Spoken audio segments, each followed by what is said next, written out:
नमस्कार, मी अजिंक्य भातंब्रेकर. तुम्ही पाहताय न्यूज 18 लोकमत. शिवसेना प्रमुख बाळासाहेब ठाकरे यांची आज 95वी जयंती आहे. सकाळपासूनच शिवाजी पार्कमधल्या स्मृतीस्थळावर शिवसैनिकांची गर्दी होण्यास सुरुवात झाली आहे. बाळासाहेब ठाकरेंचं राजकीय वर्णन करणं सोपं नाही. लोकनेते, उत्तम वक्ते, पत्रकार, व्यंगचित्रकार, कोट्यवधी जनतेच्या मनावर अधिराज्य गाजवणारे बाळासाहेब केशव ठाकरे.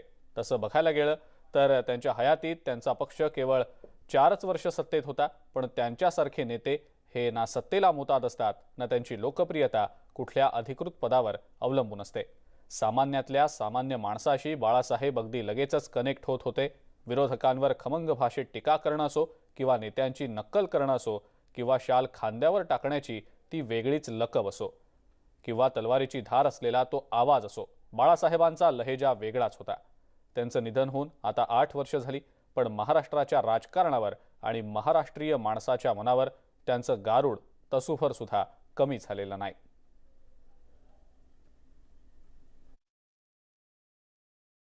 बाळासाहेब ठाकरेंची शिवसेना आणि भगवा जो आहे हा तोच आहे. राजकारणामध्ये एखादी भूमिका वेगळी घेतली म्हणून बाळासाहेबांच्या विचार आणि भूमिकाला छेद दिला असं होत नाही. असं म्हणायचं तर अनेक पक्षांच्या बाबतीत हेच म्हणता येईल. मग भाजपा असेल किंवा इतर अन्य पक्ष असतील, प्रत्येकाला एका प्रसंगी राज्यासाठी, देशासाठी आणि लोकांसाठी, जनतेसाठी एखादी भूमिका बदलावी लागते, एखादी नवीन भूमिका स्वीकारावी लागते. आणि स्वीकारलेली भूमिका यशस्वी करून दाखवणं ही मोठी कसब असते. आणि ती कसब शिवसेनेनं आणि उद्धव ठाकरे यांनी यशस्वी केलेली आहे. बाळासाहेब ठाकरे यांच्या मुंबईतल्या पूर्णाकृती पुतळ्याचं आज संध्याकाळी अनावरण होणार आहे. दक्षिण मुंबईतल्या कुलाबा सर्कलमध्ये हा पुतळा उभारण्यात आलेला आहे. विशेष म्हणजे सर्वपक्षीय नेते यासाठी उपस्थित असतील. मुख्यमंत्री उद्धव ठाकरे, राष्ट्रवादी काँग्रेसचे अध्यक्ष शरद पवार, विरोधी पक्षनेते देवेंद्र फडणवीस, मनसे अध्यक्ष राज ठाकरे या सोहळ्यासाठी उपस्थित राहणार आहेत. शुक्रवारी संध्याकाळी या कार्यक्रमाची रंगीत तालीम पार पडली.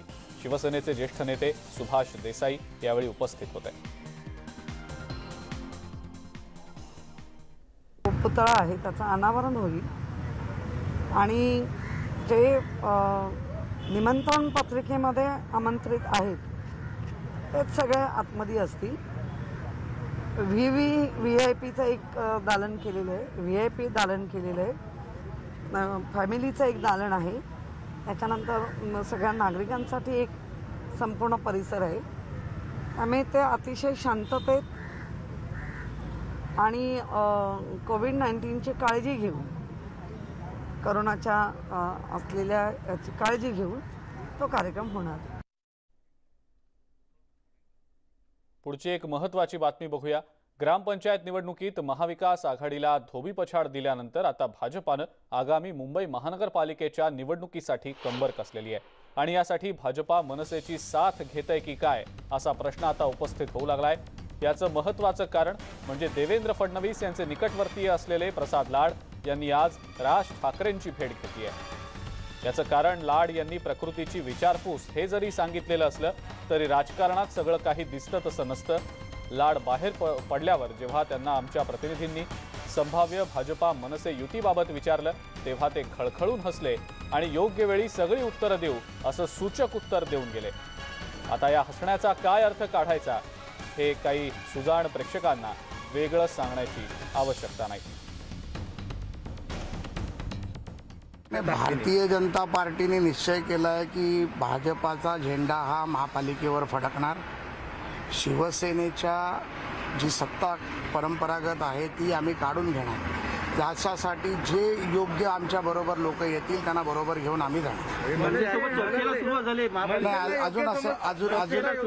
अजून असं काही नाही. आजची भेट ही फक्त वैयक्तिक मैत्रीची भेट आहे. गुरुवारी पुण्याच्या सिरम इन्स्टिट्यूटच्या आवारामध्ये आग लागली होती आणि या भीषण आगीमध्ये 5 जण होरपळून मृत्युमुखी पडले होते. या पार्श्वभूमीवर राष्ट्रवादी काँग्रेसचे अध्यक्ष शरद पवार यांनी आज सिरम इन्स्टिट्यूटची पाहणी केली आहे. पवार आज पुणे दौऱ्यावर होते आणि त्यावेळेला त्यांनी सिरम इन्स्टिट्यूटला भेट देत या ठिकाणची पाहणी केली तर अधिकाऱ्यांकडून तिथली परिस्थितीही समजून घेतली. दरम्यान माध्यमांना त्यांनी या संदर्भात कुठलीही प्रतिक्रिया दिलेली नाही. दरम्यान कालच मुख्यमंत्री उद्धव ठाकरे यांनी सिरम इन्स्टिट्यूटच्या झालेल्या नुकसानाची पाहणी केलेली होती. आगीमुळे लसीच्या साठ्याचं नुकसान झालेलं नसल्याची माहिती त्यांनी दिलेली होती। मुंबई महानगरपालिका बीएसीवर लिस्ट होत कॅश बॉन्ड मार्फत पैसे उभारण्याच्या मार्गावर असल्याची ही ब्रेकिंग न्यूज आहे। पालिकेची आर्थिक घडी बिघडल्यानं पैसे उभारण्याचा प्रयत्न केला जातोय। सोमवारी या संदर्भात महापौर, गटनेते आणि पालिका प्रशासनाची एक महत्त्वाची बैठक पार पडणार आहे। केंद्र सरकारकडून जीएसटीचा निधी मिळालेला नाही, कोरोनामुळे झालेला मोठा खर्च, मोठे महत्त्वाचे प्रकल्प, त्यामुळे पालिका आर्थिक संकटात सापडल्याचं समोर येत आहे। 60,000 कोटींपेक्षा अधिकच्या ठेवींचं काय, हा प्रश्नही या निमित्तानं विचारला जातोय। पुणे पालिकेनं सर्वात आधी बॉम्बे स्टॉक एक्सचेंजवर लिस्ट होत पैसे उभारले होते।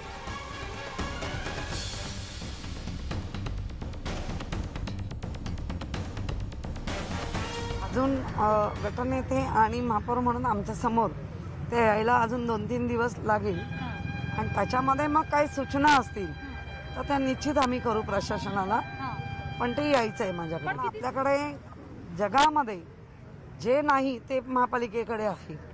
मग आपल्याकडे मेडिकल कॉलेज असतील, नर्सिंग कॉलेज असतील, बाकी पण म्हणजे पाण्याचं जे डिस्ट्रीब्युटर आहे म्हणजे आपण देतो पाणी वाटप किंवा पाणी शुद्धी, ही जगात जी यंत्रणा आहे ती आपल्याकडे आहे। त्यामुळे काही ठिकाणी ते पैसे खर्च करणं गरजेचं आहे, पण काही ठिकाणी ते पैसे वाढवून आणणंही गरजेचं आहे। त्यामुळे त्या विषयाचं जर आमच्याकडे आलं तर निश्चित काही कमतरता असेल तर ते आम्ही अजून सूचना करू।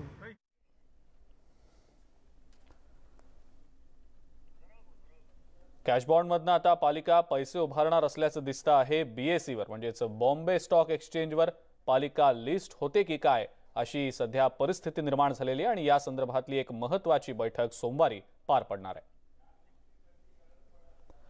पुढची महत्त्वाची बातमी बघूया। महावितरण कंपनी सध्या कोरोना संकटामुळे मोठ्या आर्थिक संकटात असल्याचं ऊर्जा मंत्री डॉक्टर नितीन राऊत यांनी म्हटलंय। ते नेमकं या संदर्भात काय म्हणाले पाहूया। महावितरण कंपनी कोविड-19च्या या कालावधीत अत्यंत डबघाईस आली आणि अत्यंत आर्थिक बिकट परिस्थितीमध्ये आम्हाला वाटचाल करावं लागत आहे।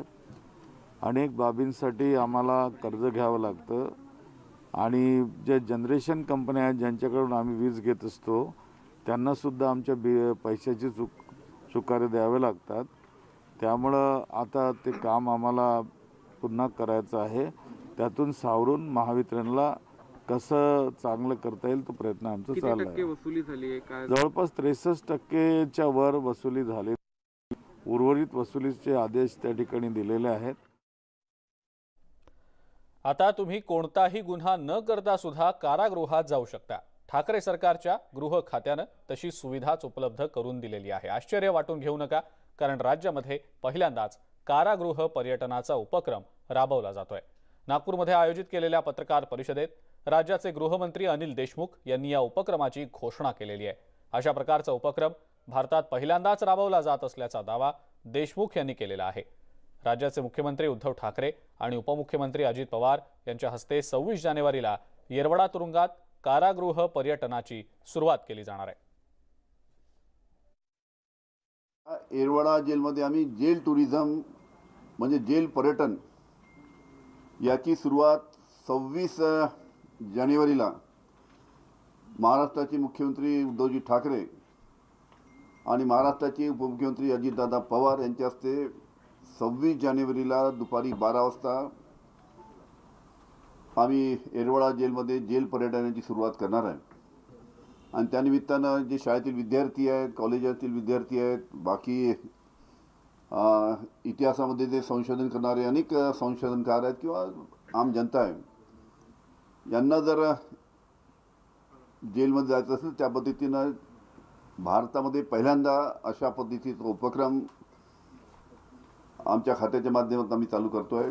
या येरवडा जेलमध्ये मोठे मोठे थोर आपले स्वातंत्र्य संग्राम सैनिक तर होतेच, पण त्याबरोबर अनेक कुख्यामधले ज्यांचे नाव तुम्ही आपण ऐकलं असेल, जिंदा सुखा जिंदा ज्यांनी जनरल वैद्यांचा खून केला होता त्याला सुद्धा तिथे फाशी देण्यात आली होती। अजमल कसाबला सुद्धा येरवडा जेलमध्ये फाशी देण्यात आली होती। त्याचबरोबर चापेकर बंधूची मोठी केस झाली होती, त्याला सुद्धा येरवडा जेलमध्ये फाशी देण्यात आली होती। असं हे नामवंत येरवाडा जिल्हा आहे. टीव्हीवर पहिल्यांदाच येतोय एक अनोखा शो बायजूज यंग जीनियस. 23 जानेवारीला संध्याकाळी 7:30 वाजता न्यूज 18 लोकमतवर पहा जोधपूरमध्ये राहणारी भारताची उदयोन्मुख उड्डाणपरी. किसी भी रेस से पहले मेरा एक ही लक्ष्य होता है कि अपने फिनिशिंग लाइन पर सबसे पहले पहुंचना. ये है यंग जीनियस. इस बच्ची की बाजुओं में ताकत है और मन फौलादी है. ये है यंग जीनियस जिसने सिर्फ 9 साल की उम्र में 6 पैक एब्स बनाकर विश्व रिकॉर्ड बनाया. ये है यंग जीनियस जो सुबह 3 बजे उठकर स्कूल जाने से पहले दौड़ती है, कसरत करती है. नेटवर्क 18 पर एक अनोखा शो दंग करने वाली जोधपुर की 9 साल की पूजा बिश्नोई के साथ, जिसके नाम अंडर 10 कैटेगरी में 13 मिनट से भी कम वक्त में 3 किलोमीटर दौड़ने का वर्ल्ड रिकॉर्ड है. मेरा एक ही मंत्र है कि स्टे फिट वर्क हार्ड. जिसके नाम सिर्फ 48 मिनट में 10 किलोमीटर दौड़ने का वर्ल्ड रिकॉर्ड भी है. मैं सुबह 3 बजे उठती हूँ. 3 बजे उठती हैं आप? हाँ. सुबह 3 बजे? हाँ. भारत की नई उड़न परी आ रही है यंग जीनियस में. आज तो मैंने अभी लंच खाया है ना, आज तो नहीं होने वाले मेरे से. चलिए.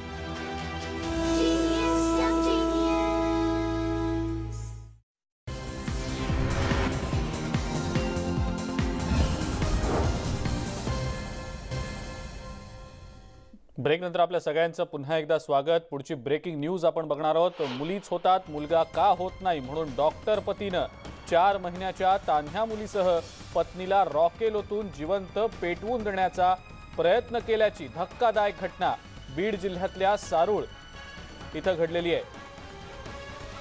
काडीपेटी भिजल्यामुळे दुसरी शोधेपर्यंत घरातनं पळ काढल्यानं पीडितेचा आणि मुलीचा जीव वाचलाय. डॉक्टरनं आपल्या पत्नीला जिवंत जाळण्याचा प्रयत्न केलेला आहे. 4 महिन्याच्या मुलीसह आपल्या पत्नीला जिवंत जाळण्याचा प्रयत्न डॉक्टरनं केलेला आहे.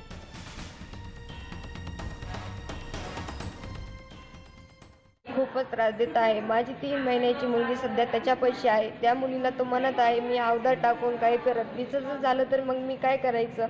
मला सारखं ती दुसरी मुलगी झाल्यापासून तुला मुलगाच होत नाही असं तसं म्हणून सगळेजण मला सासू सारे त्रास देत आहेत. मला जेवायला पण वेळेवर देत नाहीत. माझी पूर्ण मला हाणतेत, मारतेत आणि अक्षरशः त्यांनी मला जीवे मारण्याची धमकी दिली आणि अक्षरशः माझ्या अंगावर त्यांनी आज रॉकेल टाकून मला चेतवण्याचा खूप प्रयत्न केला. मी त्या माझा जीव वाचवण्यासाठी मी त्या 3 महिन्याच्या मुलीला सुद्धा तिथे टाकून आलेली आहे. पहिली मुलगी झाली, त्यांना मुलगा हवा होता, पण मुलगी झाल्यामुळे तो मुलीला त्रास देत होता. मुलगी आम्हाला फोनवर सांगायची, पण आम्ही थोडंसं दुर्लक्ष केलं. समजा देतोय, जाऊ दे आता होत आहे म्हणून. मग नंतर आणखी 2 वर्षाची मुलगी आहे पहिली मोठी, नंतर आणखी त्याचं वाढतच चाललं समजा. पण नंतर दुसरी मुलगी झाली, आता तिला 3 महिन्याची आहे दुसरी मुलगी. आणि दुसरी मुलगी झाली, दुसरी मुलगी पण तुला मुलगाच का झाला नाही म्हणून तो त्रास देतो तिला. त्रास देऊन रात्री तिचा फोन आला आम्हाला. फोन आल्यानंतर आम्ही मग लगेच गेलो कळमला गेल्यानंतर आम्ही तिथली परिस्थिती बघितली. मुलीला हाणमार केलेली, तिच्या तोंडावर रक्त निघालेलं, परत गळा दाबलेला, रॉकेलचा वास, म्हणजे सगळे रॉकेलच्या याच्यामध्ये भिजलेली होती मुलगी आमची. आणि याच बातमी संदर्भात आपण अधिक माहिती जाणून घेणार आहोत. आपल्यासोबत आपले प्रतिनिधी सुरेश जाधव आहेत सध्या फोनलाईनवरनं. सुरेश, अतिशय धक्कादायक असा हा प्रकार आहे. डॉक्टर पतीच आपल्या पत्नीला पेटवून देण्याचा प्रयत्न करतोय 4 महिन्याच्या तान्हुल्या मुलीसह. धक्कादायक प्रकार. सुरेश, काय सांगताय? अजिंक्य, खरंच धक्कादायक प्रकार आहे. कुठेतरी मुलीच्या संदर्भातली जी मानसिकता आहे, मुलगी नको ते समाजामधून जाण्याचं नाव घेत नाही. आणि आपण सुशिक्षित एकीकडे म्हणायला जातो, मात्र हिवताप विभागामध्ये काम करणारे हे विशाल घोगे म्हणून डॉक्टर आहेत. आणि त्यांच्याकडून जर अशा पद्धतीचा प्रकार होत असेल तर बाकीच्या लोकांचा तर काय विषय घ्यायचा. मात्र यामध्ये सगळ्यात महत्वाचं म्हणजे त्याच्या पीडितेने सांगितलेलं आहे की ज्यावेळेस सुरुवातीला पहिली मुलगी झाली तेव्हा सुद्धा त्रास दिला जात होता, आम्हाला मुलगा हवा आहे. सासूकडून, सासऱ्याकडून, या सर्वांकडून त्रास दिला जात होता. दुसऱ्या वेळेस ज्यावेळेस ती गरोदर होती त्यावेळेस आता मुलगा होईल या अपेक्षेमुळे त्याचा त्रास कमी झाला. मात्र त्यानंतर ज्यावेळेस मुलगी झाली तर दुसऱ्या वेळेस मुलगी झाल्यानंतर त्या 4 महिन्याच्या मुलीसह या पीडितेवरती ज्या पद्धतीने त्यांनी मारहाण केली, अमानुष पद्धतीने मारहाण करून तिच्यावरती रॉकेल टाकून पेटून देण्याचा प्रयत्न केला. मात्र काळीपिठी भिजलेली होती. दुसरी काळीपिठी शोधेपर्यंत या महिलेने मध्यरात्री तिथून पळ काढला. बस स्टँडवरती आल्यानंतर वडिलांना फोन करून बोलवून घेतलं, पोलीस स्टेशनमध्ये तक्रार दिली. मात्र पोलिसांनी आतापर्यंत गुन्हा दाखल करून घेतलेला नाही. या प्रकरणामध्ये आता पोलीस गुन्हा दाखल करून घेतील. मात्र अशा पद्धतीच्या घटना आहेत, त्या घटना रोखण्यासाठी समाजात आणि पोलिसांकडूनही त्याच पद्धतीचा वचक असणं महत्वाची गोष्ट असते. अजिंक्य. बिलकुल सुरेश, धन्यवाद सविस्तर माहिती दिली त्याबद्दल. पुढची बातमी बघूया. ठाणे आणि मुंबईला जोडणाऱ्या कोपरी पुलाचा गर्डर उभारण्यासाठी ठाणे आणि मुलुंड दरम्यान 23 जानेवारीपासून 25 जानेवारीच्या मध्यरात्रीपर्यंत ब्लॉक घेण्यात येणार आहे. या ब्लॉक काळात मध्यरात्री 12:30 ते पहाटे 5:30 पर्यंत लोकलच्या काही फेऱ्या रद्द करण्यात आलेल्या आहेत. तर कोपरी पुलावरून जाणाऱ्या वाहतुकीचं देखील नियमन करण्यात आलेलं आहे. 23 तारखेला रात्री 9 ते सकाळी 6 आणि 24 तारखेला रात्री 9 ते सकाळी 6 पर्यंत वाहतूक इतरत्र वळवण्यात आलेली आहे. मुंबई ठाणे महामार्गावरील कोपरी पुलावरील रस्ते वाहतूक बंद ठेवण्यात येईल. त्या एंडला हा संपूर्ण गर्डर जो आहे तो टाकला जाणार आहे. या कामाला जवळपास 48 तास लागतील असं सांगितलं जातं आहे. त्यामुळे ठाणे शहरातली वाहतूक जी आहे ती ठाण्याहून जर मुंबईला जायचं असेल तर रात्री 9 ते पहाटे 6 वाजेपर्यंत माजिवडा मार्गे त्या ठिकाणी भिवंडीकर शिळपाटा किंवा अंतर्गत जे ठाण्यातले रोड आहेत तिथून हलक्या वाहनांना परवानगी देण्यात आलेली आहे. तर जड वाहनं जी आहेत त्यांना भिवंडी बायपास करत शिळपाटा करत त्या ठिकाणी नंतर मग ऐरोली असं करत मुंबईला त्यांना जावं लागणार आहे किंवा तिथून पुढे वाशीवरून थेट मुंबईला जाऊ शकतात. पण हलकी वाहनं जी आहेत त्यांना ठाण्यातून बाहेर जाताना मात्र ठाण्यातल्या काही अंतर्गत रस्त्यावरून त्याच पद्धतीनं शिळपाटा मार्गे देखील जाण्याची परवानगी देण्यात आलेली आहे. अशाच पद्धतीनं मुंबईत येणाऱ्या गाड्या ज्या आहेत त्यांना देखील असाच मार्ग देण्यात आलेला आहे.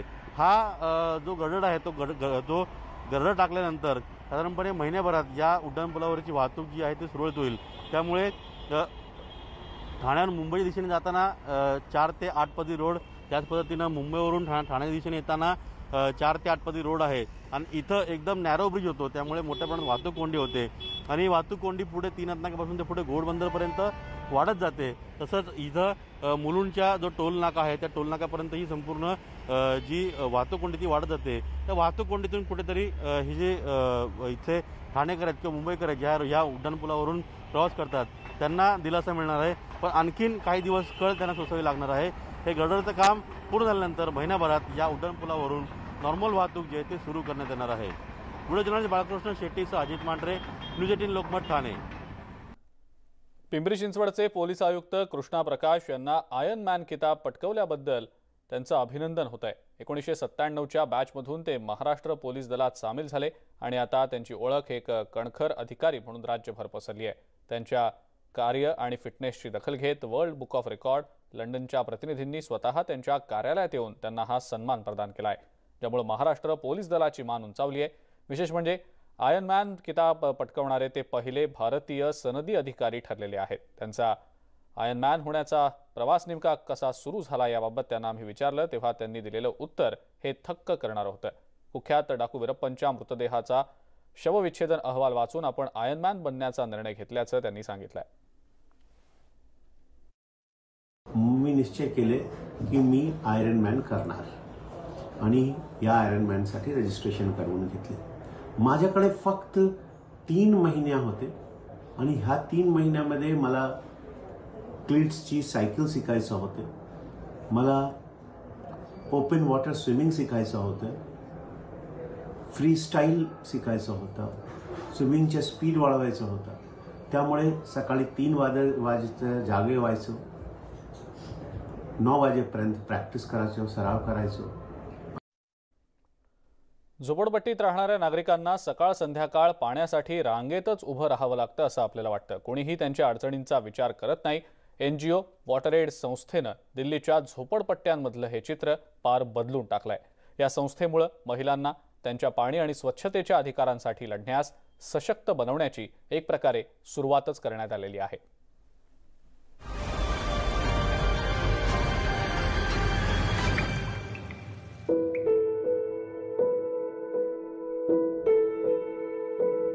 पहले मैम हमारा तो यहाँ पे पानी का बहुत ही दिक्कत थी. 4 टंकर 5 टंकर ऐसे देती थी, हमारा गुजारा नहीं होता था.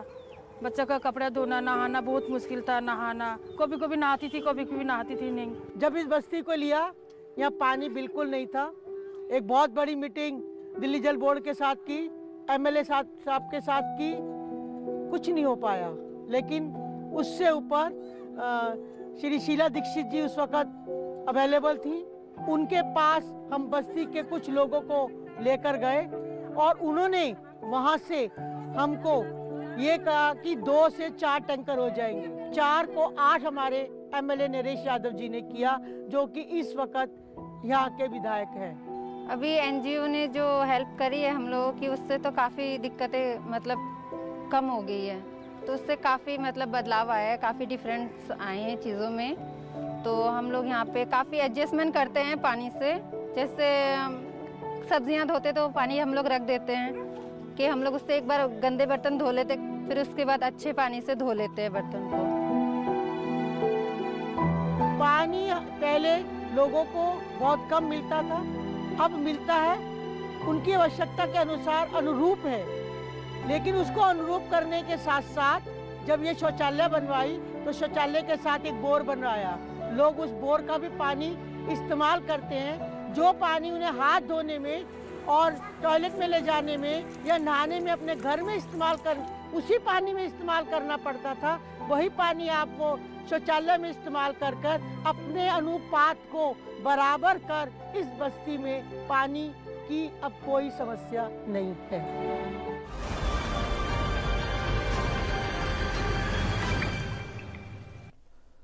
आणि या सगळ्या महत्त्वाच्या बातम्यांसोबतच बुलेटिनमध्ये वेळ झाली इथंच थांबण्याची। नमस्कार।